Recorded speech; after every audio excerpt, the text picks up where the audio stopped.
Oh, well, first of all, welcome to this second session of our college conference, Black Excellence, Get Your College On. This is a panel of our Black Bellevue School District alum, and they're going to be sharing with us what they've experienced while attending historically black colleges and universities, as well as PWIs, as we call it, which is predominantly white institutions. I am Jocelyn Alexander.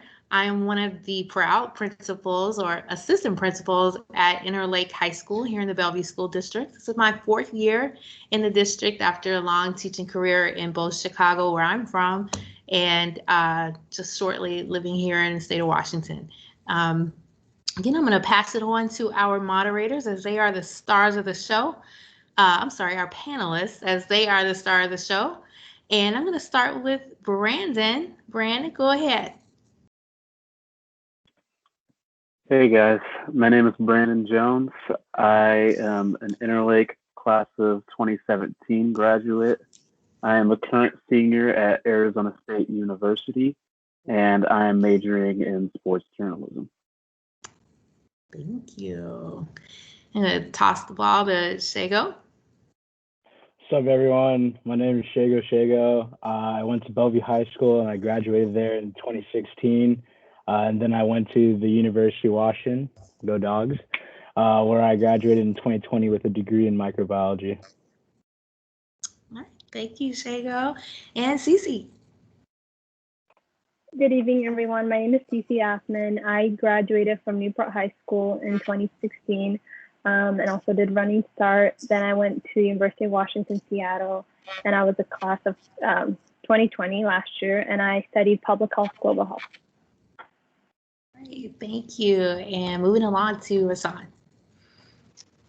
Good evening. My name is Rasan Corbin II. I'm a 2019 Sammamish High School graduate, and I am currently a second-year student at Florida A&M University studying computer engineering. All right, thank you, Rasan. Alyssa. Hi, I'm Alyssa Williams, and formerly Watts. I graduated from Sammamish High School in 2005 and attended Florida A&M University, where I graduated with a degree in public relations in 2009. I recently graduated with my degree with my master's in business administration from DePaul University this past fall. Thank you, Alyssa. Go ahead, Monica. Hello, everyone. My name is Monica Anifiore. I graduated from Interlake High School in 2016 and then the illustrious Howard University in 2020 with a degree in Africana Studies. And thank you, Monica. Last but not least, we've got Boo. Hi, everyone. My name is Kumbu, but I go by Boo. I attended international school and I graduated in 2015. And then I attended Washington State University, where I graduated in 2019 with a major in psychology and a minor in business and communications. All right. Thank you to our panelists. So we've got some guests that are joining us as we come in. So those of you who are new or just joining the session, we just got introduced to our panelists, our lovely and beautiful, talented, smart, Black excellence, our panelists here for the day. They're going to be guiding us through several questions that we have for them. And we're going to dive right in because we are so short on time. Wish we had hours. No, we don't. Just at least a little bit more than 30 minutes to share our time with you today. But because we're limited on time, we're going to dive right into our first question. And we're going to start with Brandon, one of our first panelists, and then on to CC and Boo. What was your biggest fear going into college, and how did you overcome it? Again, what was your biggest fear going into college, and how did you overcome it? Well, one of my biggest fears was also one of my biggest excitements. It was a new state. I was leaving home. I was going to have my own freedom.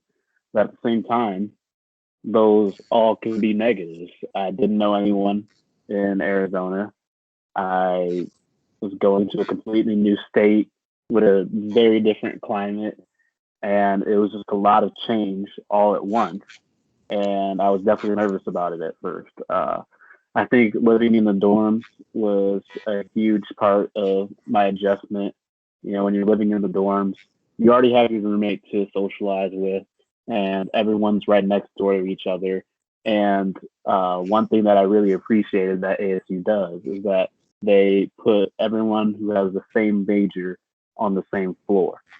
So all the other sports journalism kids were all my neighbors, and of course, we're in the same classes. We all lived next door to each other. We all became friends, and it was a fairly easy adjustment for me.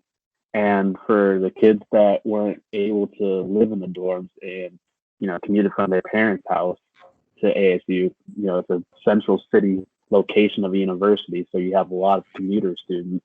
They didn't get the same experience. The only people they socialized with were the 3, 4 people around them in class. Wow. Thank you. Cece.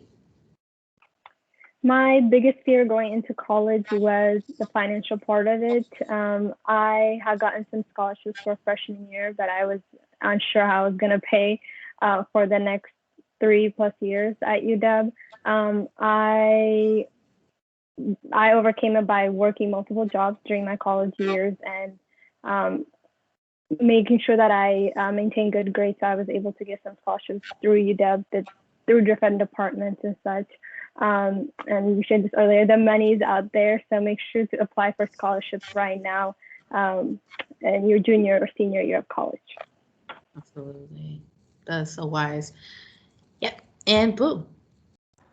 Last but not least, so my biggest fear going into college, which a lot of college students have, was the fear of failing. And one thing I really didn't know what I wanted to major in, and I just knew my parents were paying a lot for me to be at college, so really didn't want to ruin this opportunity. And how I overcame this was by just honing in on my passions and things that I love to learn, and really what I could take away from my college experience and to my future career. And how I did that was through trial and error by taking classes that I was somewhat passionate about and then passionate about as well, and going with the major that would really benefit me in the future. And I ended up doing psychology because I love learning about people and the way they think and the way they behave, and I want to be able to help them and understand someone to the best of my ability. And it's helping me progress in my work life right now. So that's how I was able to overcome it, was by just honing in on my passions and really reflecting on that. Yeah, I thank you for that answer, Boo. I definitely felt that same pressure when I went to college, and I swear I was a journalism major, and nobody thought that I could be a broadcast journalism major. And I felt that pressure from my family. I didn't want to let them down. I didn't want to fail. I didn't want my friends to think I was a failure. So it was a huge pressure to make sure that you focused on, well, the pressure was one thing, but just making sure that you hyper focused on your passion. It's all about you. And we're going to transition into our second. And if any of you guys want to chime in, if you feel like, wow, I forgot to share something, feel free, panelists, to chime in as well. And so we're going to transition into our second question. And we're going to lead off with Alyssa, then followed by Rashan, and Monica. Question, for those who attended an HBCU, what was your experience like coming from a predominantly white area? Sure, that's a really great question. And I always think I sound silly when I say it, but it was a culture shock. Going from the Bellevue School District to an all-Black school where, everyone looked like you, admittedly was a little bit stranger than I had thought it would be. And, I was seeking to escape the feeling of being othered while I was in high school in Bellevue. But I did find that, there were different challenges that I had to overcome while I was at FAMU. But nonetheless, it was a beautiful experience because for the first time in my life, I didn't feel as though I got to see the broad spectrum of the Black experience, and that for me was so necessary. Mm-hmm. For me, transitioning from a PUI to a HBCU, it was definitely different when it came to the students in the class.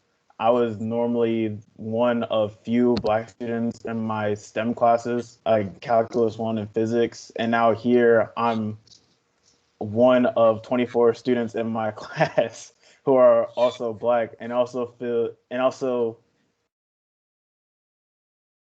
it was good seeing like a Black math teacher in my class, well, teaching my class, because I haven't really had a Black math teacher since second grade. And same thing with my literature class. I also am one of like 24 Black students in the class, and the teacher's also Black. So I was definitely looking forward to that. So it didn't really shock me as much. So I really enjoy HBCU experience so far. Mhm. Oh, Monica. Yes, thank you.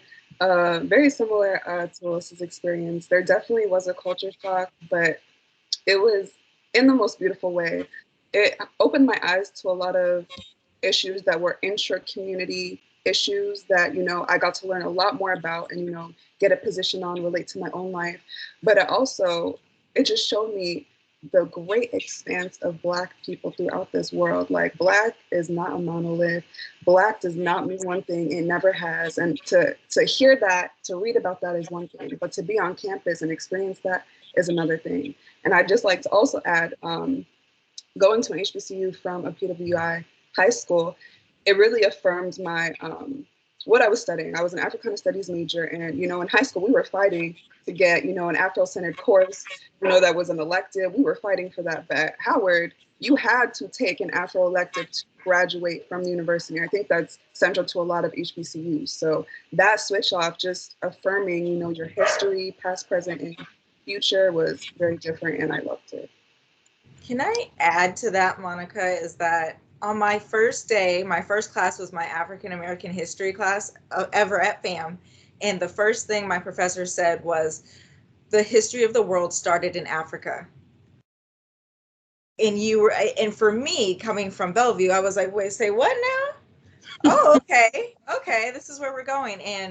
And that cultivated just the experience, your education surrounded around the beauty and the power of being Black, but then being Black and excellent was permeated throughout the experience.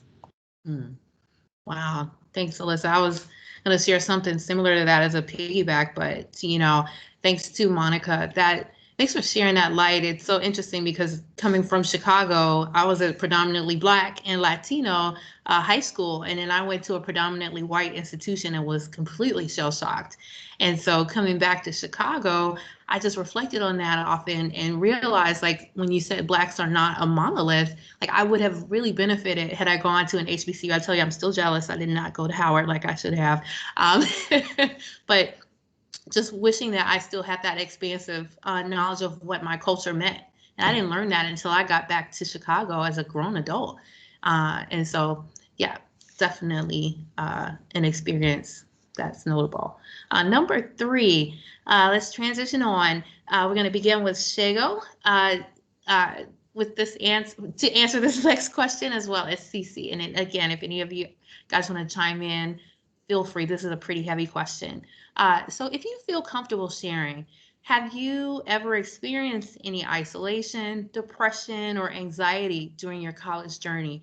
And if so, how did you handle it? No, I feel comfortable sharing. Definitely, I could say I experienced a lot of anxiety throughout my college experience. I think the University of Washington has a very competitive academic setting, and when you get a competitive academic setting, it leads to a lot of students feeling like inadequate, or like how Boo was saying earlier, that feeling of failure definitely creeps up on a lot of students at the University of Washington. And I just happened to be one of the many people who had to experience that same thing. I had some classes where 2 tests pretty much made up my whole grade, which was completely different to how it was in high school, where you had multiple opportunities to succeed and increase your grade point average. And I think that led to a lot of just test anxiety over any type of homework assignment.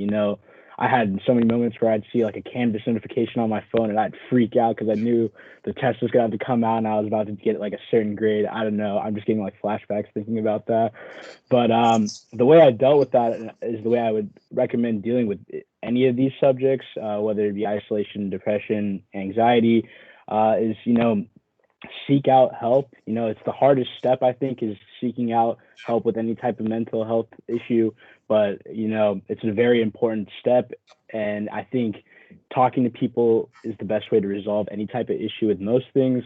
And so, utilize the resources that the university has, reach out to your friends, family. People will be glad to help you out. And I think it will do everyone a service if you just figure out how to, move along with it. Thank you, Shago. And go ahead, Cece. Like Shago was saying, UW is a very competitive school. Once you're at UW, you're still fighting to get into your majors. So the stress levels were very high. I had to learn how to take care of myself and de-stress and take care of myself mentally, emotionally, physically, all of it, right? Because you have to, and then and there you got yourself and you have to be well in all those areas in your life to do well. I also lived by myself for 2 years, so I often felt isolated.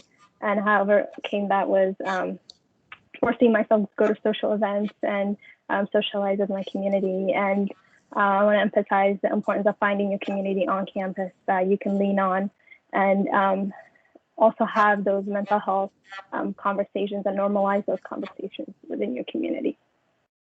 Yeah. Thank you, Cece. Did anyone else want to chime in on that one? I just wanted to really briefly add, Shago mentioned something, well, you both mentioned really important things, but Shago mentioned, seeking help.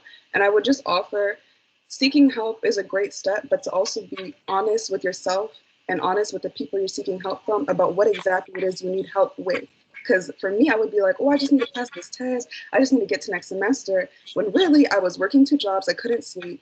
My sister was sick at home. I didn't know how I was going to pay my back. It was like all this stuff. But in my head, I was like, oh, if I could just pass this class. And it was like, I couldn't get the help I needed because I wasn't being honest about what exactly I needed. So that's just what I love for. Give yourself permission to feel. Give yourself permission to feel and own it. Because there are other people feeling just like you and they're just waiting for you to be the one to say something. So yeah, thank you for saying that, Monica. All right, we're about 10 minutes out. We're going to probably fudge into the gap time, but that's totally fine. We're going to move on to question 4. And this time we're going to hear from Boo, Alyssa, and Rasan in that order. Number 4, how was your college experience? Was your college experience transformative? And if so, was it positively or negatively transformative?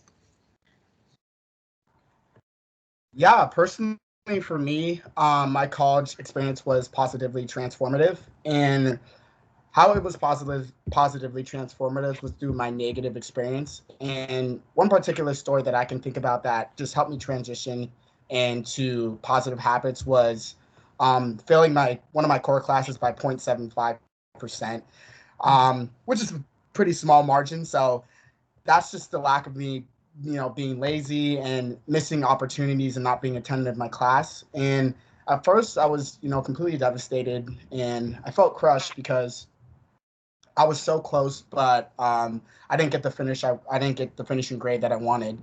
And I just didn't want to have that feeling again. So how I was able to overcome that was really find a balance between school and work and just my social life and become organized. And ever since having that happen, I was able to know that I have to be way more of an organized person, have a planned calendar, and finish things that I want to get done before focusing on other stuff that is not really important. And I've used that aspect and that habit in all parts of my life, including work and other things that are important to me. But yeah, through that negative experience of just failing that class, I was able to have a positive outcome and tell myself that I need to be more organized. Thanks, Boo. Alyssa? Sure. So, while I was going to school in Bellevue, I was horribly uncomfortable in my own skin. Being one of a few, and oftentimes, as I was in my AP classes, I was the only one. You kind of get pigeonholed into what other people think about you. And so, what the transformative experience I had was gratitude that my family never let me leave behind my culture, even no matter how uncomfortable I got with being the only one. And then gratitude for the opportunities that they provided me. I was lucky enough to have a softball scholarship, so I was able to make the journey across the country to play softball and meet new people, travel all over, playing a sport that I loved. And then also recognizing that not everybody has that chance, and not everybody is guaranteed to stay in college. And so I left with this sense of gratitude and appreciation for who I was and who I am as a Black woman. So we're going to close out with Rasan. All right. So I feel like I had a positive experience, or a positive transformative experience. However, those negative experiences are the reason why I have a good outcome right now. And the main thing is that made me who I am right now is the failures I came across, the bumps in the road with the classes I take that I had to retake. And it made me be more reflective on not just me as a student, but me as a person, making sure I know where I made mistakes and how I can fix them and how I can avoid them in the future so I don't make the same mistake twice. And, being on my own right now down in Tallahassee, so first time by myself, I'm starting to become more organized, and I'm kind of going through trial and error right now of making sure I'm on time to everything, and making sure like I'm good. I've clean clothes. I'm getting my homework done on time and stuff. So it it's only my second year, but I'm looking forward to how these last couple of years will turn out with my experience. Yeah, thank you. And I'm gonna kind of tag a follow-up question on here, and anybody feel free to answer because I'd rather hear from you than myself. One of the most transformative experiences I've had when I had at college, undergrad, was learning about people. Because sometimes it's not, outside yourself, learning tough lessons about people is definitely transformative as you begin to transition into adulthood. I mean, you already are adults, but once you graduate from college. Anybody have any transformative experiences, any tough relationships that, whether it's classmate, professor, or any other associate in college, was there any transformative experience that you had around people?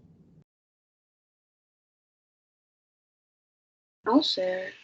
That's okay. I think one of the biggest things was kind of in general with the student body. And I always say this, I just thought like, we are not the same. Like we're all heading to this one school, but the socioeconomic backgrounds were different. And I saw that play in people's relationships with each other, what my peers were able to do and what I was able to do, even being on the same campus. So that was a really big lesson.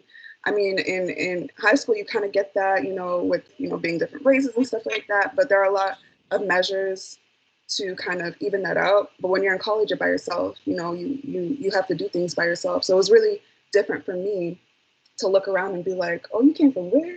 You live where? Oh, y'all got, oh, well, I don't. So that was really a different change for me. Thank you, Monica, for sharing. Anybody else want to chime in? I know I can. Oh, go ahead. Yeah. I could definitely chime in. One aspect for me was people who had negative influences in my college experience, and just really who were pushing me to a point where I wasn't being successful with those type of peoples and that type of group. And I was able just to really reflect on that and see the outcomes I will get with hanging out with those type of people, and then actually reflecting and then going and hanging out with people who are actually really a supportive cast in my life, and where I'm able to be successful around and do the things I need to do to achieve in school.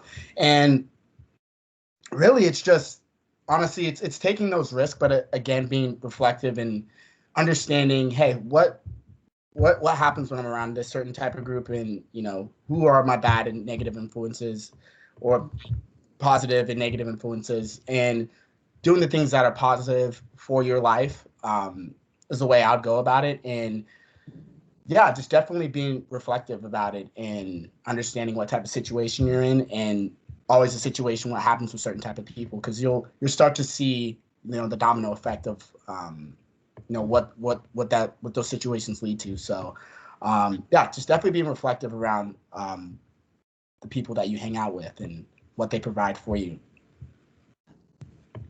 I definitely, again, jealous that I never attended an HBCU, but I would say one of the most transformative experiences I had were with my white professors, and trying to navigate those relationships in order to get the grade that I wanted, and the art of negotiation and the give and take.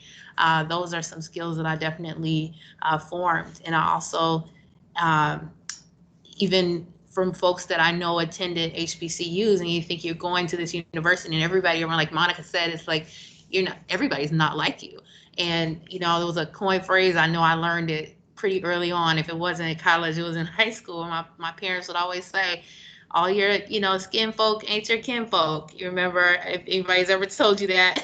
So those are some definite tough lessons to learn, and we can talk all night about that. But we're going to go into our last question. If anyone else wants to chime in, our last question of the evening is number 5. We're going to start with Monica, and then we're followed by Shago and Brandon. So this question is, from a student's perspective, what would have been helpful for your parents to know to support you going through the college process? Thank you. Hindsight is very much 2020, and now that I've been through college, I can definitely say it would have, well, for context, I'm a first generation student, and my mom had not been through the United States, university system. So she couldn't really help me with stuff that she didn't know. As much as she wanted to, as much as she, supported me in other ways, when it came down to the actual, physical stuff of applying, getting recommendations, doing all these things, she just didn't know the specifics of how to support me. So I think looking back now from a parent standpoint, not even only if you're first generation, even though that was my situation, I have 2 younger sisters, and the application process has changed since I've gone to school, for them. So just having some sort of checklist, similar to the checklist they provide, when you're a senior and you're going to graduate high school, and you have to do all these things before, you get that degree. Just something like that to help parents who, really do want to help their students, but don't, or their children, but don't know exactly what that may look like, especially with something as big as college. Mm-hmm. Thank you. Go ahead, Shago. I'd say some advice I'd have for parents for upcoming college students is, just letting them live their lives and really experience college for themselves. I kind of caught a little bit of flack from Shamari last panel for saying this, but I definitely think it's true. For me, I felt like my parents kind of already had my life planned out for me before I even started high school, to the point where, my mom was telling me what classes to take. She went to the University of Washington before I did, and she was telling me what libraries to study at, what classes to take, even some professors to avoid. And I was just Mom, cool it for a second. I kind of want to experience this myself, and I think it's just a hard thing for parents, to raise you for 18 years, and then you kind of go off on your own to kind of just give you that freedom off the leash a little bit. But it's something that that needs to happen, and you should just let your kids enjoy their lives while they're gone. Yeah, appreciate that. And Brandon. For me, it's a completely different situation. Both my parents went to college. All 4 of my grandparents went to college. So I'm definitely not the first one that has gone to college in my family. But, I'm majoring in sports journalism, which not a lot of people do. And not a single one of my family members that went to college did anything remotely close to sports journalism. So, just that advice for college within my major wasn't there. And fortunately, one of my mom's best friends works for ABC and NBC and has been in the journalism business for nearly 30 years. And she's really been my mentor the whole way through. And I don't think I would have gotten a lot of the opportunities that I've gotten without her. Yeah, absolutely. How many of you guys have mentors when you were in college? It's so necessary. My dog thinks so too. Okay. Biggie. Okay. I knew this was going to happen. He's barking at nothing again.